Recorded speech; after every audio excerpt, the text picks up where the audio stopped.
Right, guys, welcome back to the Physique Academy podcast. Today's guest is one of our head coaches, my particular head coach, who's come down especially to have a bit of a chat, mate. It's Neil Chauhan. How we doing, brother? Oh, good, mate. How are you? Yeah, not too bad. He's newly married. When was that? 2 weeks ago? Yes, 2 weeks ago, mate. How's the sort of transition been? Well, yeah, it's only been 2 weeks. It's all right. Everything's pretty much the same. Nothing changes. I know, yeah. Life's a lot more easier now, though, so not too stressed out. All good. And how was the actual day? Do you have a lot of drinky poos? Yeah, especially before the speech, 5 shots, Jaeger bombs. But yeah, the day actually went really good. Super, so much colour, so much vibe, dancing, good food. Amazing time, all the family, friends, so good. Nice, man. Nice.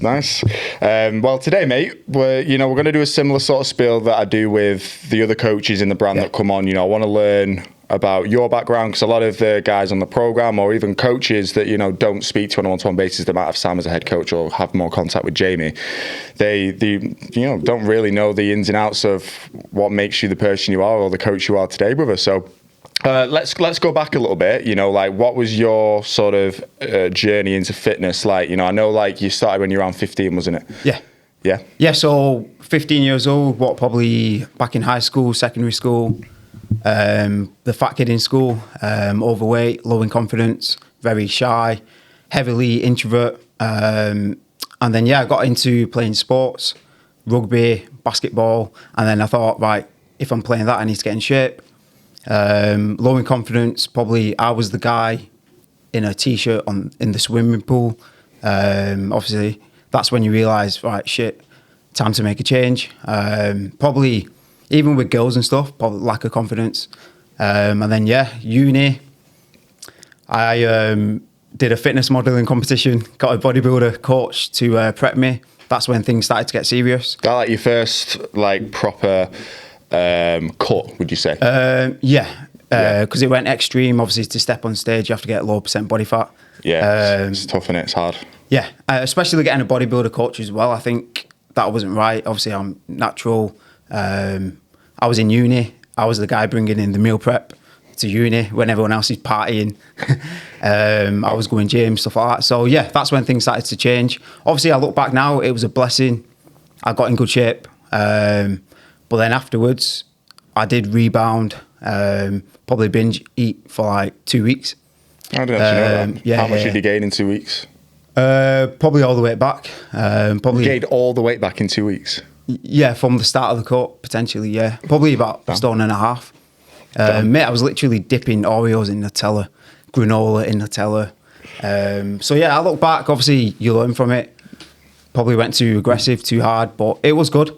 Obviously next time you know what to do and what not to do as well. Was there a defining moment in school, college that made you want to do go down that sort of path for your self-confidence? Definitely. Obviously, when you're in better shape, people come up to you. You're okay around girls. You play better. It's a big thing. It's a big thing that in high school it is. Oh, yeah. Come over here, baby. Do you know what? Back in high school, girls actually used to come up to me and be like, "You're like a teddy bear. Let's cuddle."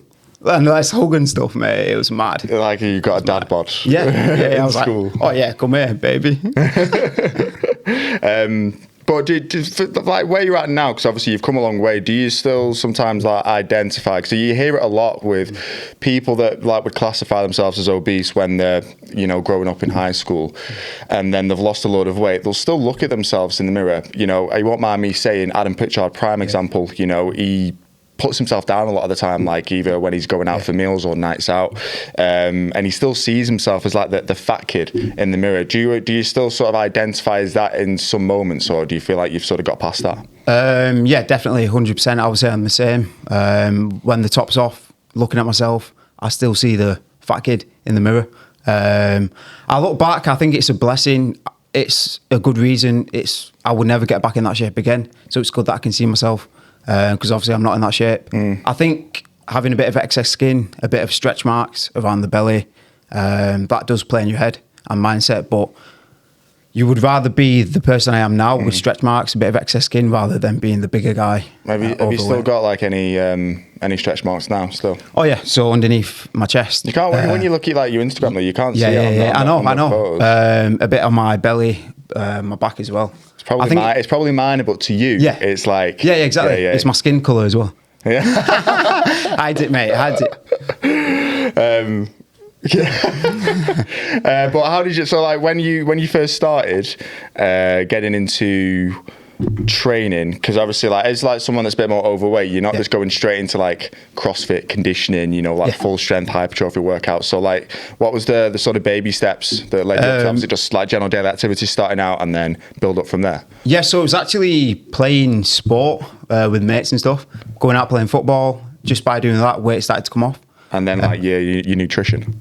Yeah. So yeah, nutrition was a big one. I used to, back in the day, for like breakfast, I would have a big bowl of cornflakes, 4 pieces of toast, butter, dip that toast in the cornflakes and stuff like that. And then I used to try and just eat protein and limit my carbs, because obviously back in them times you think carbs are the enemy and stuff like that. So yeah, I would just have a very high protein diet. Even the portions, I would massively reduce the portions because I used to have like double or triple the normal amount I'm supposed to have. I sort of used to do the same thing when I was reverse dieting. You know, it was just a case of trying to get the calories in, like you said before, when you rebounded, just like full like half a jar of Nutella. It's bad, easy, mate. It's so easily done, like for like calorie dense foods. But you know, leading into like your coaching journey, bro, what was sort of like the inspiration for that? Because obviously you did like your qualifications and then you started on the gym floor, didn't you? Yeah, so I was gym floor PT for 5 years. I worked at Gym Group, JD Gyms, and then I started working for Physique Academy, which was good. Obviously on the gym floor you learn a lot, work with different people, but with online coaching, wider range of people, different people, a lot more people to work with as well, so you learn on the job. And I'd definitely say I've got better confidence wise, the way I coach, a lot more authoritative, and that's what helps me get better results. I feel like just being a coach at Physique Academy in particular, you have to become more authoritative, don't you? Oh yeah, definitely, because these guys are soft, clients are soft. And it's not just that, it's the way sort of George approaches his coaching and the sort of philosophies and mindset you have to have when you sort of reciprocating the values of the brand. Oh yeah, definitely, because when I was on board at first, George was basically looking after me every single week, one-to-one calls, how are you getting on with clients, and obviously he's going to come down hard on me. And that's what I've taken on board, to come down harder on my coaches and clients as well. Is there any like for like early days, you know, when you were on the gym floor, any sort of early client experiences that taught you quite a lot about, you know, coaching? Like even not necessarily like mistakes or anything like that, but just any sort of standout moments that led you into then wanting to coach more men online? Do you think? I think doing it on the gym floor, obviously you're limited to the people in my area. Not a lot of people, which is not good to see growth. I think I got to a point doing the gym floor for 5 years. I want to help more people. I want to be known more rather than just the guy, good PT in Bolton. More reach, basically.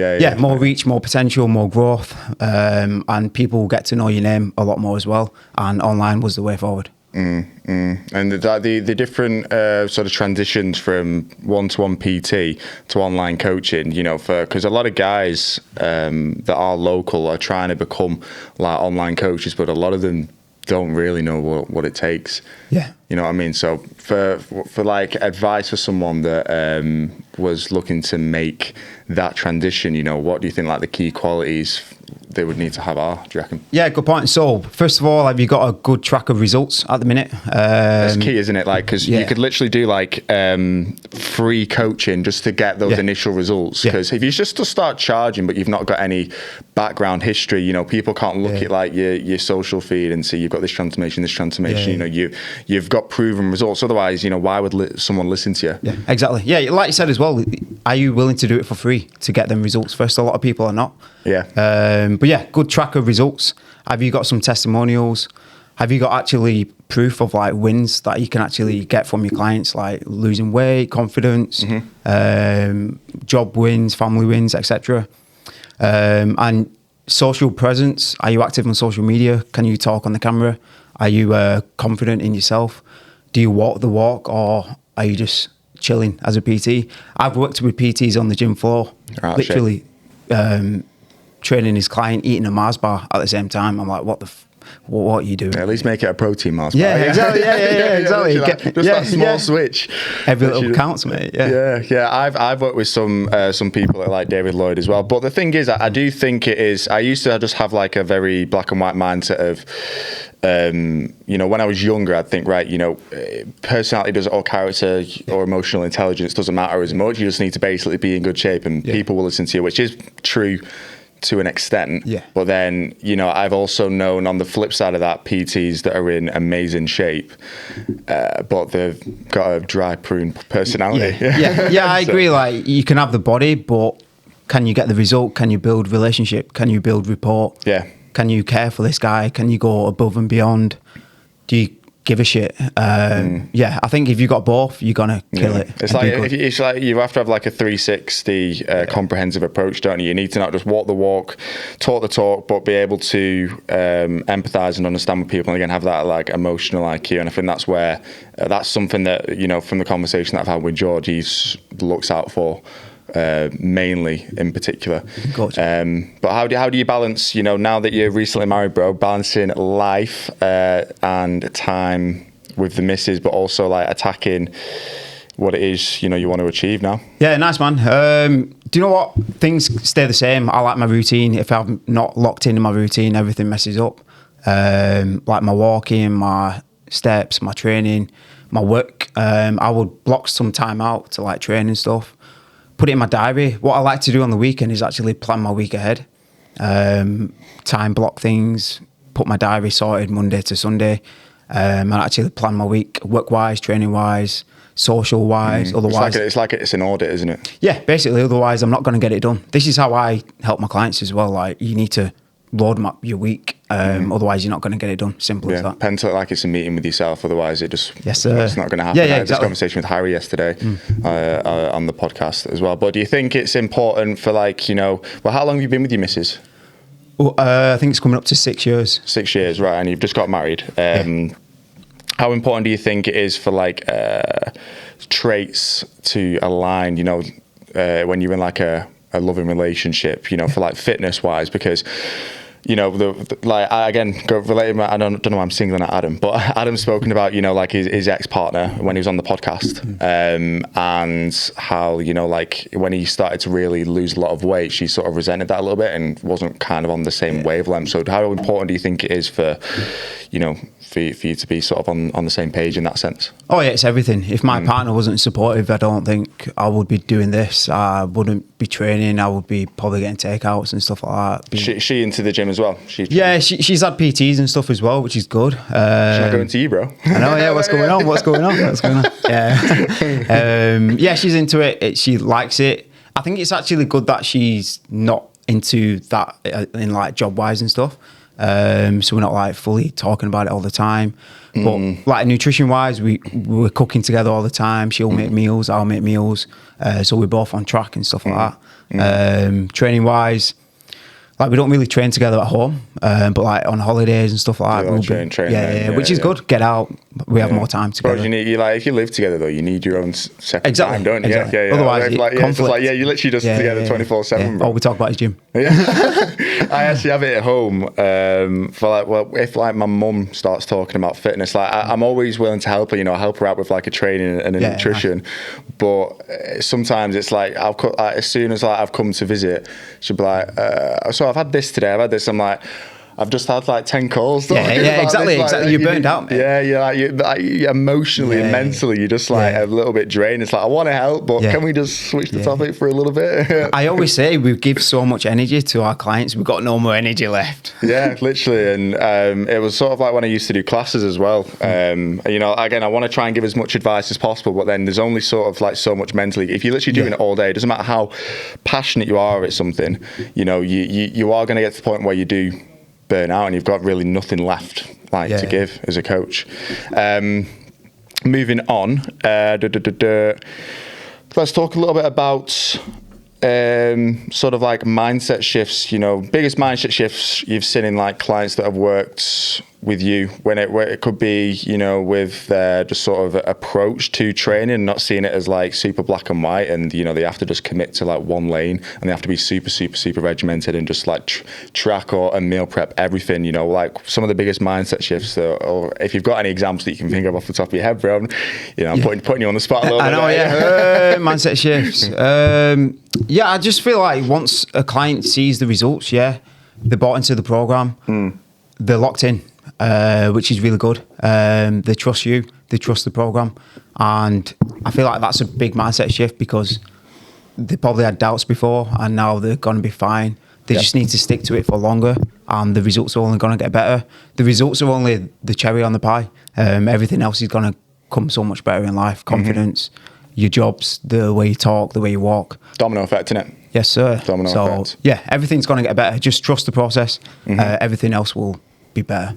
And now, like, sort of transitioning more into, now coaching coaches, being a head coach in the brand, like separating an average coach from an elite coach. What do you think, but we sort of already touched on this with, having that sort of balanced approach of not just being in shape and walking the walk, but, having like the personality to actually engage and speak to people. But what do you think are like the biggest aspects that separates an average coach to an elite coach? Okay, so like we said, are you in shape? Are you walking the walk? Do you practice what you preach? Are you living the lifestyle as well? Good food, good nutrition, showing your lifestyle on social media as well, so people get to know what you're all about. Are you going above and beyond for your clientele? Do you care? That's the main one I would say. Do you actually care? That's what I look for anyway. If you don't care, you're in the wrong job. Move on. You've got to be people orientated. You've got to be a people person, and not be like sociopathic in a way, like with no like. Yeah, exactly. Yeah. You need to build relationship with that person. You don't just care about his fitness, you care about his personal life, his family life, what's going on in the back end, because all of that's going to help get him a good result in the end. Yeah. So I would say all them sort of things. It's also like, what are you doing when nobody's watching? It's good to find out, because are you slacking off? Are you cheating? Are you drinking too much? All that sort of stuff. I always like to say, like, what's going on in the back end. It's good to find out as well. For coaches or for clients? Just to get to know the real coach. Right, yeah. Do you know what I mean? Because I only see what I get to see, but like, talk to me a bit more about yourself. And it's the same, like, say, with clients, isn't it? Like, that's the sort of mindset that a coach has to thread down to a client. Yeah. I've actually recently had a guy that I've done it before. Like, he sort of messaged me and said, "Oh, you don't coach women, do you?" But then I'm sort of like going out of my way, and like now I'm in contact with her. Just, I'm not doing anything super drastic. She's not like a full client, but I'm not checking her in. But I'm just saying, right, this is how much if this is how much you weigh, this is your activity levels. These are your targets: nutrition, activity. This is how many times you need to be training each week, and then it helps her keep accountable then, and again that's going to help him, because then they're going to start to keep each other accountable. And again, then it's sort of like you go in a bit more like above and beyond, for that person. You're not just focusing on the individual that is, paying the money to get coached. It's like, right, who's in your circle? Who's again, you care, mate. You could have easily said, "Nah, I'm not helping you because you're not paying." But it was good on you to do that. Yeah, and like I say, it only takes a few moments that, because we've done it so many times to work out. Yeah, it's that's the easy part. Basic. It's the checking in, which is the most time consuming stuff, and making the weekly updates. But then if he stays a part of the program, then I can sort of keep tabs on her from him. Good, it's like accountability on accountability. Then happy days, mate. But have you had like any coaches? You don't need to say any names or anything, but any coach examples that have maybe come into the business and maybe struggled in certain areas that you think, they've sort of prepared, like you've propelled them, that you've, from that, the weekly one-to-one meetings that, you have. I have a meeting with Neil every Wednesday, usually around midday. And how many coaches are you? Around 8. 8 coaches. So you have eight meetings with the coaches each week, and then the team meetings as well. But going back to my original question, sorry, mate, has there been like a coach that's come in that's sort of struggled a little bit? Maybe it could have been with just with like social media, it could have been with like nutritional strategy, because you got the award at the US Summit, didn't you? Yeah, for best feedback in nutritional planning, the big dog. Yes, sir. But yeah, any sort of examples of that, bro, without naming specific people? Obviously when you have the calls with the coach, you get to know that person a bit more better. Like you said yourself, social media, a lot of guys shy away from it. They can't talk on a camera. Even team meetings, I can see they're quiet. It's on me to tell them, you need to be loud. You need to open up, get involved. Don't just sit in the background. So little things like that. The way they communicate with the client, maybe they need to be a bit more authoritative, stop being soft. And that's going to help them get better results, build better relationships. So yeah, little things like that. Also, is it taking too long of getting results? What's going on? Let's look back. Could you have done something better? And it's on me to pick out what they could have done better and tell them straight. And if they're not doing it, they're not going to go far or get the results or hit the targets by the end of the year as well. Yeah, and we do like quarterly reviews, don't we? We had one not too long ago for transformations, testimonials, and like retention of guys that you work with, because those are all like KPIs, really, aren't they? Yeah, I've just had a call with one of my coaches the other day. He's at his end of year targets, and I was buzzing for him. I know who you're talking about. We can say it's Mr. Tyler Nixon. Yeah, well done, Tyler. Yeah, well done, Tyler, mate. He's actually next up on the podcast, so he'll be the next podcast after Neil's. But yeah, no, I completely get that. You know, I think it's just repetition especially with like social media and just sort of opening yourself up a little bit more. I had this conversation with George on the podcast. When you open yourself up for it is like discomfort, isn't it? Into the unknown. Like I've said, you know, starting this podcast a little bit weird at first, then you just sort of settle in and now get you're used doing back to it. Now Jake, the videographer, wants me to do 2 back to back. The mental energy that's gonna take, you know. What do you think is the most like underrated factor in like client success when we look at, you know, because we have like the surveys and stuff that comes through. So I'm getting hairs on my mic about, you know, people's experiences on the program. But what do you think is something that's like underrated that like, because like you say, we've got like the KPIs for the transformations, the testimonials, the retention, but like, you know, what really goes into that's going to keep someone on board for a long period of time, you know, when we're getting like the client success surveys back, do you reckon? Well, yeah, getting the surveys is good because the clients get to open up to a different person, not just the coach, which is fantastic, because sometimes the clients are actually too scared to say something to the coach because they don't know how they're going to react. So if we can get that information from somebody else, Terence, it's going to help us coach that client a lot better. It's going to help us open up whatever was going wrong to the client and be like, okay, do we need to change things up nutrition-wise, training-wise, maybe the way I coach you? Do I need to be a bit more... take a bit more of a step back, etc. And hopefully instead of the client leaving, they're going to stay on board, get the result, get the phase 2 result as well, and hopefully see a lot more potential. Not just throw in the bag when they think they've done it phase 1, innit? That's it, mate. You're staying on, mate. You're not leaving. Well, what's like the biggest reason though for you now coaching, bro? Like, or like being a head coach, you know, what motivates you? Because obviously you started out, you know, gone from PT on the gym floor, you know, started Physique Academy with G, and then obviously built your way up to being a head coach with now 8 coaches underneath you. Obviously you still do a little bit of coaching, what, like 15, 20 guys, something like that, you know, for your own time. But yeah, what's the motivation, mate, or the reasoning for you sort of, you know, where you're at now, wanting to do what you're doing? Yeah, well, coaching, I'll always love it. Like, I love helping someone. That's the reason why I got into it.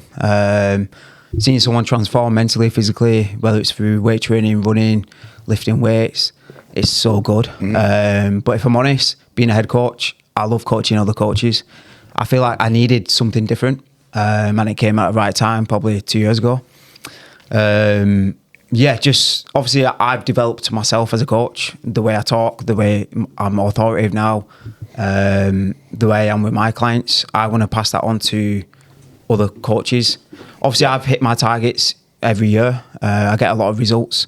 Now it's my time to help other coaches get their targets and results. It's proven results in it, and consistency with it as well, not just like flukes. Yeah, even testimonials, they're really hard to get, but I always hit mine, and I want to make sure my coaches do the same. I think that it's not like an optional thing. You know, if I had someone that finishes his transformation, it's not like, oh, if you feel comfortable, send me a testimonial. It's like, we need to have a face behind this transformation, because you've got people that call bullshit on social media and stuff to like say Photoshop and this and that. So then you can just say, well, this is the actual individual that you can see visibly in the photo or talking about their experience. No, you're right, because I always say transformation's not done until the video's done as well. Like, we want the full package, mate. Yeah. We're not moving on to FaceTime. I'm not sending nothing through until we get that. Send it me now, mate. I'll come to your house and record it if you want, mate. Yeah. Nice, man. Nice. So I wanted to actually move on to a little bit of like training and nutrition insight, bro, because you're a little bit of a whiz kid, especially on social media when it comes to, nutrition. Like, say you got the award at the US Summit for nutritional planning, and if you follow Neil's like Physique Academy page, you post a lot of recipes. I mean, you're much like I'd make it look like a shit house, mate. If It's hard, man. And it's time consuming as well. You know, people don't realize content creation, doing like the shooting and then doing like the caption for it, and editing and everything. Now, once you actually post it out, you've spent hours, haven't you? Yeah. So I would normally record a food video like 3 days ago. Day after, I would edit it. Day after that, I would do a caption. And then I would be ready to post it like 3 or 4 days after, just because it's all time consuming. But I found a new way of doing it. Zane helped out as well, just like little clips of the food when you're making it. And then it's like a 20-second video.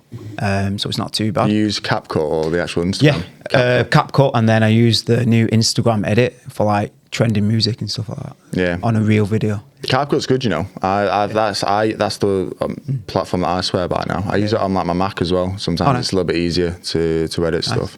But yeah, bro. So like when we're going into nutrition now, what's your like take on tracking versus like intuitive eating? You know, do you think someone needs to be super regimented, you know, and just follow a set plan as it is, or do you think if it's more going to suit their personality, you know, they could just focus on cues? Because we've got to think about like actually getting results as well. This is something that I've struggled with a little bit sometimes, is, you know, this person will be like, oh, you know, I hate tracking, you know, I'm a busy person. I might be a business owner or a CEO or whatever, and it's like mentally draining for them, you know. So they've got like a lot of mental fatigue just from it, like, because it can be quite overwhelming, isn't it, in the program with like the training, the nutrition. So yeah, what are your sort of approach or thoughts on that? Well, I would say tracking is king. The more data you can get, the better. Yeah, I always say this, that like the more data you can get, the more we can go off to know like if we need to change anything. Like if someone's not dropped weight on a check-in, and you know there's like no data on MyFitnessPal, but they're not following the diet plan or master document. It's like I'm not going to know where things are at if they're not sending like food photos across or anything. Like the more either visible stuff or like data in terms of statistics we get, you know, the more the better, really. Yeah. So, but for going back to what you said, for a busy individual who maybe doesn't want to track, simple. So 3 to 4 meals a day. Ideally, whatever suits you best. What I like to do is get a plate, split it into a third. Okay, 1/3 is going to be protein sauce. The second third is going to be a carb sauce, boiled, nothing like fried or anything. And then the third is going to be like a salad or veggies or like berries or a piece of fruit. If you do that 3 or 4 times a day, you're going to be on track. Now, it's not going to be the same calories every single day, but it's probably better than what you're doing before. It'll keep you going for the next couple of weeks, and then it'll be time to, okay, now can you lock in, can you start to track? Eat whole foods, maybe 3 meals like I said, something high protein based, make your meals taste nice as well. Like a lot of guys, boring chicken, rice. I think sauces are the enemy. Like too calorific. You know, you can these days you can get 0-calorie sauces like seasoning. Easy. It's oils, isn't it? Yeah. Sauces, seasonings. Even like a good method I do for like chicken breast, boil it in a pan, put your Nando sauce in the pan with the water, let the water evaporate, and then you've got like a saucy Nando's chicken. perfect. And the chicken's Does it nice actually and taste juicy. like Nando's? Yeah. Yeah, Would the you? chicken's juicy. I need to go to Nando's again. That's it. Come to mind, mate. Neil's is the new Nando's, That's it. bro. Save a bit of money. That's it, mate. But yeah, like you've got to enjoy the food you eat, otherwise you're not going to stick to it long term at all. That's why I like to create these recipes. I get busy businessmen; they're not going to have time for these recipes, right? But even recently, I've started doing simple videos like tuna pasta I did yesterday. Saw that, yeah. Yeah, with like plenty of colour. Filling as well. Yeah, veggies, salad, high proteins, like 50 grams of protein, and I made it in 15 minutes. So people have excuses, but how bad do you want it? Have you got time? Because everyone's got time to make a 10 to 15 minute meal. Yeah. Was that a traditional cooking or like an air fryer? That one. Yeah. No, yeah. Traditional. Easy. Yeah. Do you use an air fryer? Because I got one recently. I actually got one gifted for. I'd never really used one before. It's only really the last few years I'd say that they've popped off more than anything. But yeah, what's your standpoint on that? Do you think they're better? Do you think they can make food taste better than like traditional cooking? Air fryer. I think it's convenient. If I'm honest, it's just a mini oven, right? Yeah, but for some things though, it does. For me, it doesn't sometimes cook it right. I don't know. What maybe overcooks it, burns it? Or... Yeah, maybe I'm just not using it right. Yeah. No, I know what you mean. Like some things become too crispy. Yeah, at the top. Yeah. So what you want to do? Halfway, turn it around, mate. Turn the chicken breast around halfway. I do that.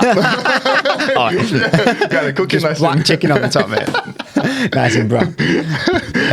But yeah, the air fryers are good, but even my oven's an air fryer. I can turn it into an air fryer more, so that helps out. Oh, really? Which is pretty good. Right. But yeah, there's different ways of doing the cooking. You've got to do what works best for you. Yeah. And biggest mistakes people make when trying to get lean, do you reckon, whilst trying to hold on to size? Okay. Not tracking the lifts. Make sure you're progressive overloading, getting stronger. Otherwise, you probably are going to lose your size. Don't go too far into a deficit so you can actually maintain your muscle. A lot of guys go too deep into a deficit, probably start to lose muscle and body fat at the same time, when obviously you want to preserve muscle mass. I wonder if like muscle protein synthesis as well like decreases when you're just not providing your body with enough protein. Because for me, that's sort of nutritionally, like I'll say to guys, you know, as long as you're hitting your resistance training, you're training with intent, which is the main thing. But most importantly, you know, not eating too little but hitting your protein, then as long as you tick those boxes, then you're not going to have any like atrophy or anything. Yeah, exactly. Protein's important. Sleep is important. Recovery. Big one, yeah. Even training frequency, like a lot of guys think they need to train 7 days, 6 days a week to maximize results. Nah, mate, you need to train whatever you can sustain long term, 3, 4, 5 times a week. It's going to do the job. It's fine. Also cardio, like how much cardio are you doing? Are you doing too much? You don't need to do a lot. Focus on the basics, weight training, steps. Your nutrition is going to bring the results and lose body fat, and then add in cardio if needed. Yeah, so when I spoke to Harry yesterday on the podcast, he said, like, you know, we spoke about his strength, and he said it's physically impossible. I know it's a bit different. He's like an elite athlete now, world champ, Mr. Ironman, Mr. Ironman himself. But yeah, I think the cardio expenditure, like if you're focusing too much time on that as a priority, naturally your strength will start to reduce, especially if you're in a deficit as well, because it's so hard, I think, when you're in a calorie deficit, you know, and the goal is to lose body fat, to actually increase strength. I've had quite a few guys that, you know, like when we're tracking like the 6 rep maxes on True Coach, we're seeing, you know, the weights go up and they're progressively overloading. But yeah, it's not easy at all, is it? No. Well, if you focus on cardio, then obviously that's probably a main priority. And you just want to try and maintain muscle. Like Harry's probably stage ready because he's got low body fat. Yeah, true. Just stays lean year round, isn't it? Yeah. Well, jealous. Yeah, but like, if people do the phase 2 right though, then that's like I say, that's one of the biggest focus points in phase 2, isn't it? Yeah, definitely. Build more muscle, keep the body fat off, be able to eat more food, and stay jacked and be more social. Definitely. You don't want to regain the fat. Hell no.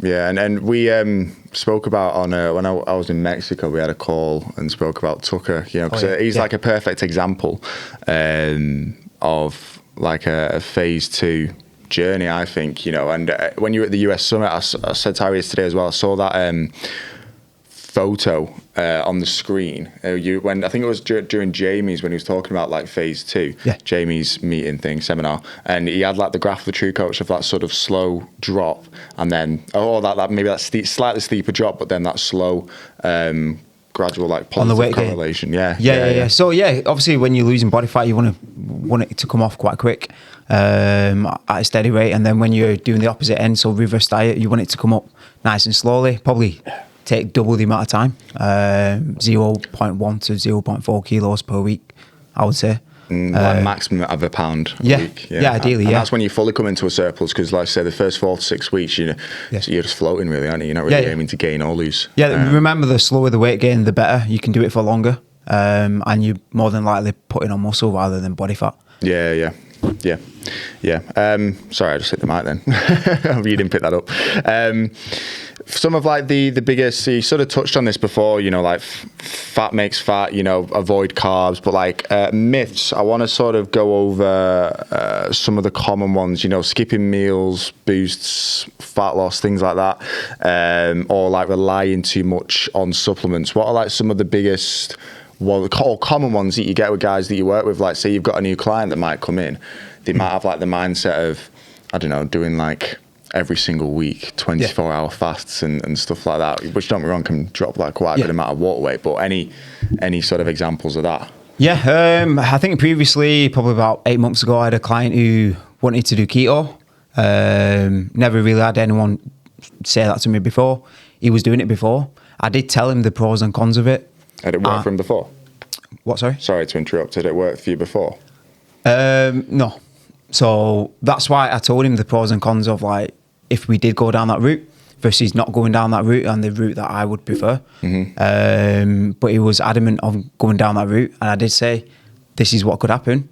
We did it. And so at the beginning, he told me he likes a lot of sourdough and crumpets. So I said, keto isn't going to work then. But he said, I can lock in and not eat that. So I was like, okay.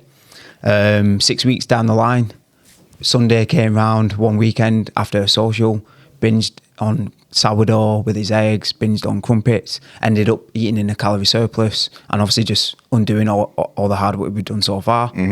I did tell him, I told you this would happen, and it has. And then we went back to my route. Obviously 80% nutrient dense foods, 20% a bit more flexible. Ended up working longer term because he could eat sourdough every day. He could fit in a crumpet now and again. He actually ended up getting a really good result by sticking to what I said. And it's that mental effect, I think, which is the biggest thing with like keto. Or anything really, or even like a lot of like supplementation now. I wanted to like touch on like Ozempic, because that's like a buzzword in the fitness industry. I actually saw who did I see on social media the other day, and I thought, because Ozzy Osbourne's just passed away, rest in peace, the Prince of Darkness. But Sharon Osbourne, I think she's done Ozempic. I saw a photo of his wife, and I thought, wow, like her face, like skeleton, literally gone, like her cheeks have gone completely sucked in. And I saw in a study as well, like this was just like a trial where people weren't even exercising. They were literally just taking Ozempic, and they've lost like 20% of their body weight over like a year. Which, if you were in a deficit and you were training, like that's not super outlandish, but this is a trial where people have basically just done nothing, and they've just had their appetite suppressed from Ozempic. But I still find it quite, still unhealthy in my opinion. Yeah, I agree. I think things like that, it's a short-term fix. Yeah, you're gonna look good, leaner, but you're losing muscle, you're weaker. Long term, what are the effects? It's not even been out that long enough yet to see what's going to happen later down the line. How long do you reckon it's like? Because it's been out since like the 19. It's been a thing since like the no, not for weight loss though. It was used as like for type 2 diabetes to manage blood sugar levels, but then they found that if by supplementing with it suppresses people's appetite to the point that they basically just might have like one meal a day and they're just not hungry, and that's basically how they lose the weight. Well, that's mad. Like, you can't even live, you can't enjoy time with your family, your partner. It's like enjoying meals and stuff like that. Just like one off-plan meal a day. Yeah, it's crazy. And then you probably end up shitting it out. But you still, like I say, you're still losing 20% of your body weight by doing that. And I think that's why it's, you know, if we were in a deficit, you know, and you're losing weight sustainably, you might lose like a little bit in your jaw, but that's why people lose it in like, it's like the subcutaneous fat, like just underneath the skin, where like that's why like the faces go like skeletons, because they're literally losing like, from like, the top half. Literally from like top all the way down to the bottom. I just found that pretty mad. Is there any other like supplements really that are like that? Like Ozempic? No, not really. No, not really. No, that's the main buzzword, isn't it? We've sort of been over that. Okay, so sort of moving on to the sort of training side of things, bro. Striking balance between doing just enough. This is sort of like relating to volume in a way, you know, like when we're looking at a client's training program and we're looking at like, you know, the sort of minimum effective dose of like sets per week, but then also like the maximum. What do you like for busy guys? Because obviously now we're coaching a lot more with the highest ticket program where George is involved as well. It's mainly targeted at elite CEOs, high business performers. For guys like that are like super, again, sort of going back to like the tracking, you know, the super, might have a lot of like mental fatigue with like work and stuff. How much volume do you think, you know, to avoid burnout or like overtraining is like necessary for guys like that? Yeah, well, obviously these guys are busy guys. We don't want to make things more complicated by doing the program and telling them track this, all that sort of stuff. For me, I'll probably say, okay, so how many times a week can you train? How long can you train as well in them sessions, and then go off that and build out the program from there. Probably most of these guys could train 3-4 times a week, which is sustainable, maybe 5. Do you work with any guys in the highest? Yeah, I've got a couple. Yeah. So some of these guys are training 3 or 4 times a week. Some of them are only doing full body workouts, supersets. I think one of my clients, he's got like conditioning workout, so he trains half an hour a day. Just 30 minutes blast. Yeah, literally. Enough, isn't it? Yeah, 4 times a week in the morning before he starts his work, because he works pretty much all day. So he gets it boxed off early in the morning. He works about 4:30, just because that suits him. But yeah, don't overcomplicate. Workouts can be short as 20 minutes, as long as 50 minutes, as long as it's intense, it's going to do the job. And yeah, it should do the job. Yeah, I found giant sets have been quite a good one. So it's basically like circuit training, isn't it? Yeah. It's like you're just basically just doing everything back to back. Like if you've only got that time, if someone's only got 30 minutes to train, I'm like, right, you might only have 30 minutes, but I'm going to make sure you fit a lot in that 30 minutes. Mate, it's going to be intense. 30 seconds rest, 4 exercises back to back. I like the every minute on the minute, like EMOMs, yeah, so good, mate. Like 20 minutes, 25, easy. Or like rest pause sets, so stuff like that. I don't know. I see it as like, say like if you're doing like a rest pause set or a drop set, it's like, I see it as like 3 mini sets in one, you know, so it's like, you know, you're getting 3 sets but in like 1 set. Yeah. Anyway. And by doing that, it keeps it intense, keeps them like they've done a good workout, intense. But that's the thing though, after you've been training for so long, if I was to go in the gym and think, oh, I've only got 30 minutes to train, I'd be like, that's nothing. It's the warm up. Nothing of a session. Yeah, it's the warm up. Yeah, but let's go on to like the future of coaching, bro, because sort of touched on this a little bit yesterday with like AI and stuff. You know, how do you think like the coaching space is going to evolve and adapt? You know, because ChatGPT, easy. You know, like I weigh 90 kilos, right? I weigh 90 kilos. I need to lose weight in 12 weeks. I can train 4 or 5 days a week. Give me a training and nutrition plan that evolves around this, and it'll just spring it out at you. So like, what do you think that's going to mean for like the coaching space in the next few years? Yeah, good question. I think we're fine. Yeah, it's been out for a while already. We're still here.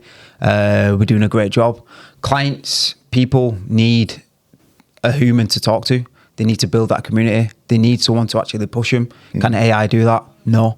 They need someone to not just care about the fitness, the personal life, which is what we're here for. We also build the community, which is what AI can't do. Clients, coaches, all in one place. We also do meetups. AI can't do that. We've just been to USA. I was just going to bring that up. Yeah. Like the community aspect of it, the summit. Which was amazing. All clients, coaches, all in one place, doing activities, eating together, training together, having good laughs, building memories. AI can't do that, so we're good. Obviously, I think we can utilize AI to actually help us, which is going to be good. But yeah, like I even had one of my clients, he sent a picture of his food to ChatGPT saying how many calories is in there. I was like, mate, why are you using that? You've got me who will give you a better answer and be more upfront and straight.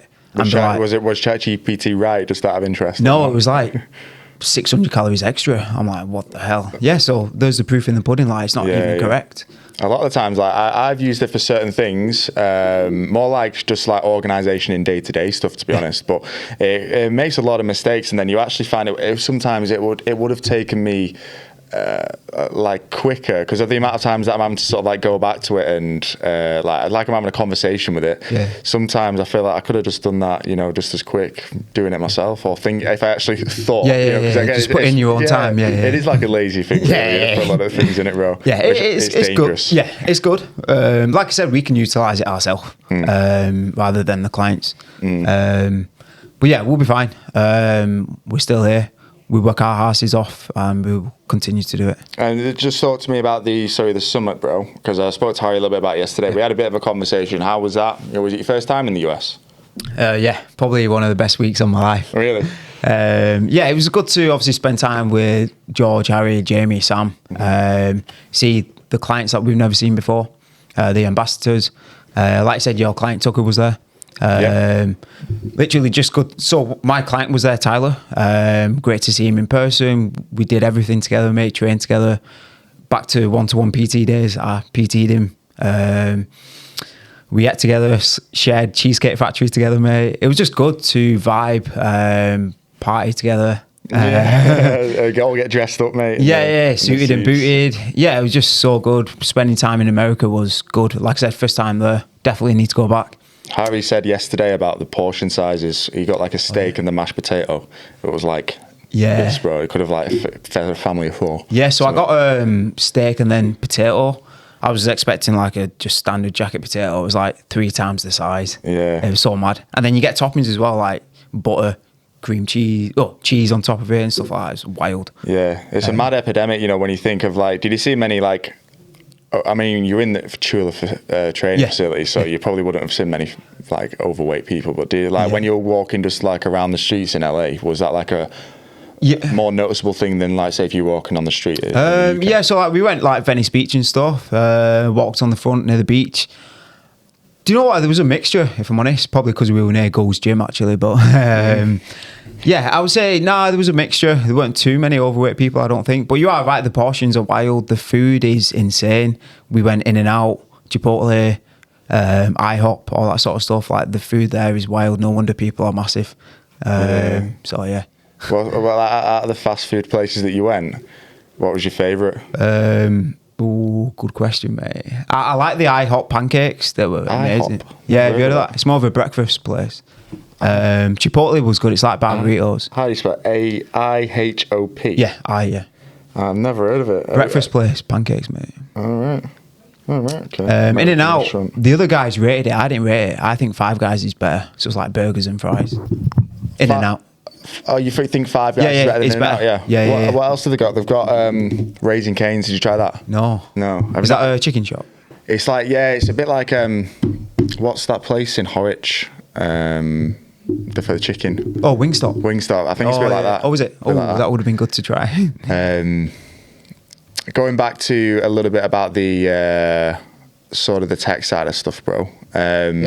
And like AI, I know I sort of deviated a little bit there, bro. Sorry. Sometimes I do that. I'll think back to something you said and think I want to go over that. Pancakes. Yeah, food. For like apps, wearables, or any tracking tools, you know, do you think, or have you got any recommendations for people? Is there any sort of any that stand out to you that you think people can utilize well? Like, do you think MyFitnessPal, like the fundamentals, you know, True Coach, a training app, you know, that's all that you need, or is there anything else that you think maybe for like your recovery or like a wearable, like a Whoop? Have you got any recommendations like that for people? Yeah, good point. I think basic ones are going to be MyFitnessPal for food tracking, definitely.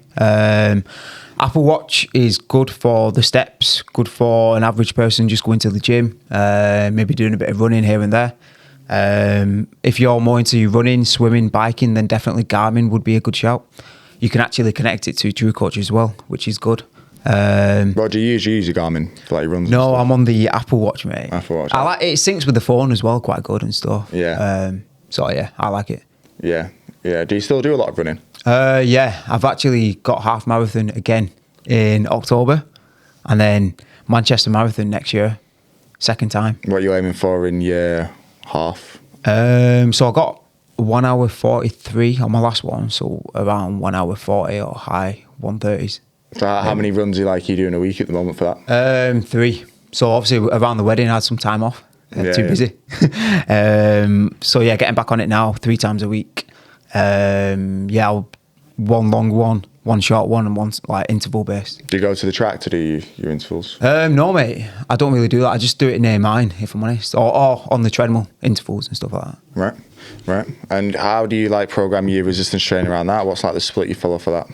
Yeah, so I do 5 days a week, push, pull, legs, and then I will do push and then like pull.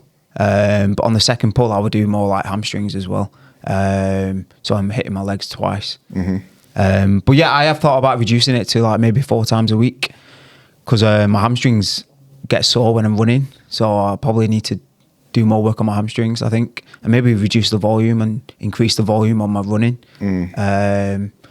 Maybe change it to upper lower. Maybe that's going to be better. But yeah, I guess more experience, trial and error will help out. I think that's a big thing in it for people getting into running, just starting out, is just consistency with it. Yeah. Even doing more like single leg stuff is going to help with the running. Something that used to help me for like rehabilitating my knee, like from all the running that I was doing, was using like the TRX suspension, doing like pistol squats. Or like, do you know like them Bosu balls? Or like it's like flat on the floor, but then it's like half a I like doing like balancing work on it. That could be really, really good for like rehabilitation. Have you got like a recovery protocol speaking on that? Do you know what? I actually need to do more stretching, more mobility. It's one of them. I'll do it tomorrow, but I'll never get around to doing it. But yeah, I definitely, obviously with the marathons coming up next year as well, I need to lock in my stretching, my mobility. It's going to help, isn't it? Like massages as well. Yeah, definitely. Sport massages, ice baths, sauna. I want to do all of it. Yeah. See, there's even like people watching this, you know, for like there's things that I want to improve on. There's always stuff that we want to try and incorporate more of. Like we don't do everything. Oh yeah. Yeah. Do you know what I mean? Like, like for this is why they're doing like the podcast episodes are good, because it shows like, you know, how sort of inspirational we are in one aspect of like where we've gone from and where we're at now for what we've been able to do and implement into our routine. But then there's still stuff that you know, like I feel like I slack on mobility and stuff all the time, because it's just like you just want to sort of get your main chunk of your workout done, and then so many people do it, like neglect it, and that's probably why I was getting more injuries when I was doing a lot more running and stuff. Yeah, you're right. I literally say to clients, I'm just like you, like I'm telling you need to do stretching, but I need to do it as well. Yeah. So let's both do it, mate. Sometimes it motivates you to do it as well, because again, if you're sort of pushing it on someone else to do it, then you think, oh well, you know, I don't just want to be a capping out my ass, chatting shit. Exactly. Need to do this, bro, but I'm never doing that myself. One of my clients wanted some like mobility videos, so I was like, I'll record myself and send it over to you. And then I was like, oh bloody hell, I may as well do it now as well. Do the full mobility workout. I've done that on Loom videos before. I've literally been grabbing like, I'll be sat in my office, I'll grab like pens and stuff, and I'll be like, I'll sit back and I'll start doing like stuff like this. Like, got to be done. You got internal external rotation, bro. Good man. Okay, bro. Right. I wanted to quickly touch on, we're coming up to the end now because we've done like an hour. Wow. I know, mate. I know. Time flies when you're having fun. Yes, sir. What do you think some like common mistakes coaches make in like the first 1 to 2 years are? Yeah. Okay, so don't push the clients hard enough, so the client's not going to get the result. Listen too much to the client and don't do what you need to do in the first place. Okay, so be more authoritative. Probably too soft. Clients need that hard approach. They're used to dealing with things all their life, so they've probably never got in shape before, so you need to be the man, the leader for that person. They need to speak up, like ask for help. I I'm your head coach. Speak to me. Like, I've got more experience than you. I can help you. So why are you not asking for it? Yeah. I would say that's a big one. Ask for help. I think if, especially as a guy, sometimes it's an ego thing, isn't it? Yeah, definitely. Yeah, just speak to the whole team. Like, we're all here for a reason. We all want to help each other get better. I know it's like friendly competition. We all want to be better, but we all need to work together as well. Yeah, fuck the other guys. Innit? I'm getting more results. No, I completely agree. Like, I wanted to get one of my clients to speak to Harry, because he's Lucas. I've worked with him for 2 years, and he's done like a high rocks, half marathon, full marathon. Nice. Loads of different stuff, like events wise. He's in phase 2, but then he was like recently, like, what's the next goal? And I said, well, if you want to do like a triathlon or something like that, nice. Like, try and get him to speak to Harry. And I brought him up yesterday as like a specific example, but then again, that's just like, I know that I'm not the most knowledge,able on that area, and I said that to him. I said, I've never done one before, but we have got other guys in the team that excel in that area. He's an elite athlete, so he's going to be way better giving advice about that, and then that's probably going to stimulate him more. And I don't just want to like, not lie, but just chat shit out my ass to being the guys honest. that way. Yeah, it's like just being honest, mate. Yeah, like, because like, guys want to try their hand in different stuff, but it doesn't mean I'm going to be the best sort of person. I'm going to stay coaching them, but it doesn't mean I'm going to be the best person to sort of give advice on that sort of stuff. I know like the basics, and I like quite a bit when it comes to like running in aerobic capacity, VO2 max, anaerobic capacity, lactate threshold, all that sort of stuff. But then if someone was doing a triathlon, the swim and the Harry's the man. Like, I don't know what's a good time for 100 yards. Yeah, exactly. No idea. That's why it's good at Physique. We're all different, aren't we? Different coaches, different abilities. We can pass the client over to anyone, and we can help them achieve any goal, which is good. Well, what's like your main sort of thing for guys? Do you think it's like more fat loss, or do you think it's more like these days, because now you're packing on a bit of size, brother? Let's go. Phase two. Yeah, it's a bit more like strength and hypertrophy, performance, running, maybe. Yeah, nice, man. I would say body transformation will always be the OG. I love that one. Reverse diet, that's a good one as well. Packing on size while staying lean. Photo shoot, I've recently got my client ready for a photo shoot. Obviously, I've done quite a lot myself. I think I've done 3 now. So getting people ready for a photo shoot is probably a good one as well. Running, I've been getting into that over the last year. I'm actually going to get a running coach myself to get ready for the marathons next year. So that's only going to educate myself even more. Coaches need coaches. Oh yeah, 100%. We can always learn more, get better, and then apply it to our clients, which is going to be fantastic. Just touching on like the what do you call it, the like photo shoot versus bodybuilding, is there any differences there when it comes to like prep for that? Bodybuilding prep versus photo shoot prep? Potentially bodybuilding prep, you might need to do more volume in certain areas of muscle groups to look better. For example, wider back, delts, arms, etc. For like a men's physique or something. Whereas photo shoot, get body fat low, and then you want to obviously deplete that guy and then start a carb up as well prior to the photo shoot.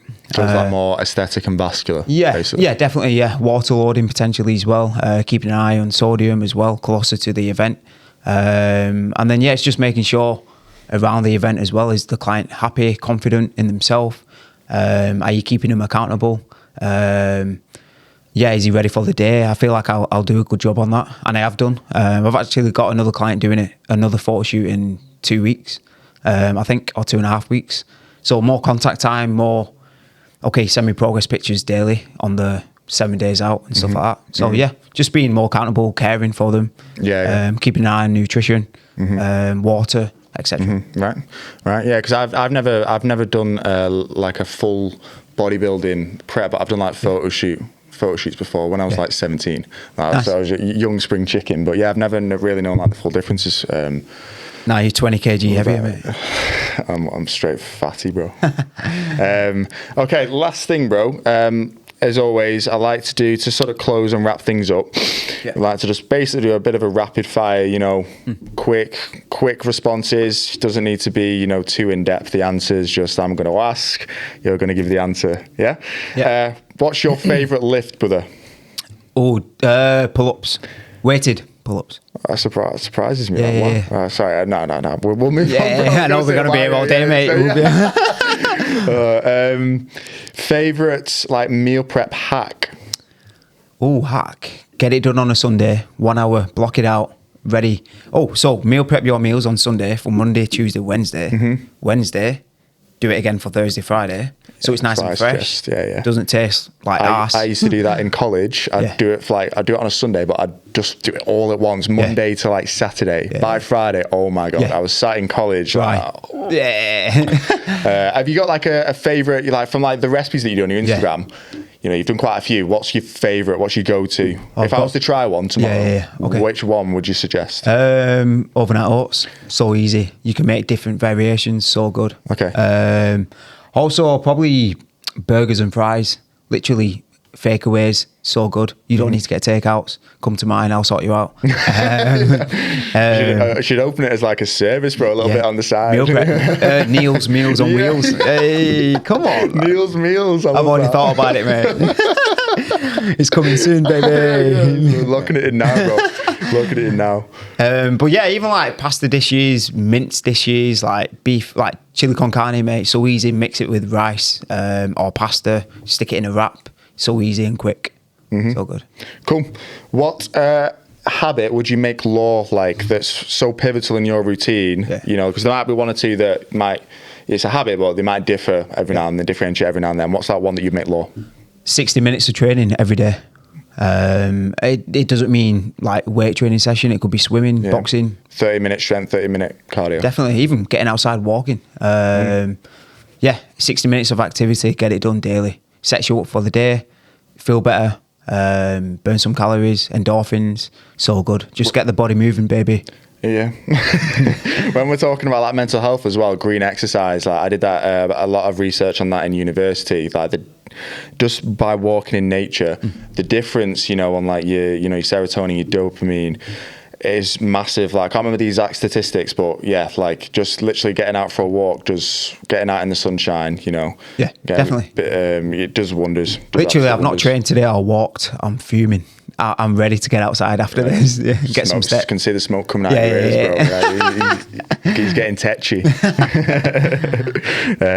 What's the last one? The last question I've got for you, mate, is what's next for you, brother? What's I know you've said training wise, you got your half, and you got the Manchester Full again next year.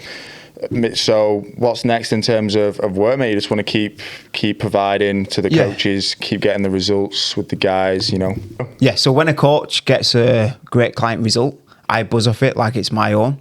Just seeing more of these come through, seeing the coaches develop, get better. There's nothing more than, like I said, Tyler, I was really happy about that. Mm-hmm. Obviously, I know it's a bit of me, but it's a lot of him, and I want to see him grow. I want to see all the coaches grow, be more confident in themselves. Mm-hmm. And I can tell already Tyler's a new man over the last 6 to 8 months, which is amazing to see. Mm-hmm. I love the head coach role. But I want to keep growing myself. I want to climb the ladder. I want to get better within the business, potentially. Who knows what the future holds. Yeah, just keep showing up, bro. Yeah, man. Keep showing up. Big dog. Well, thank you, mate. It's been a good chat. It's been good to sort of get the full backstory, the full insight to the mastermind that is Mr. Neil Chauhan. The next guest, like I say, is going to be the man himself, Tyler Nixon, which you'll see. But thank you guys for watching. If you want any guests on the next episode of the podcast, leave a comment below and I will catch you in the next one. Bye-bye.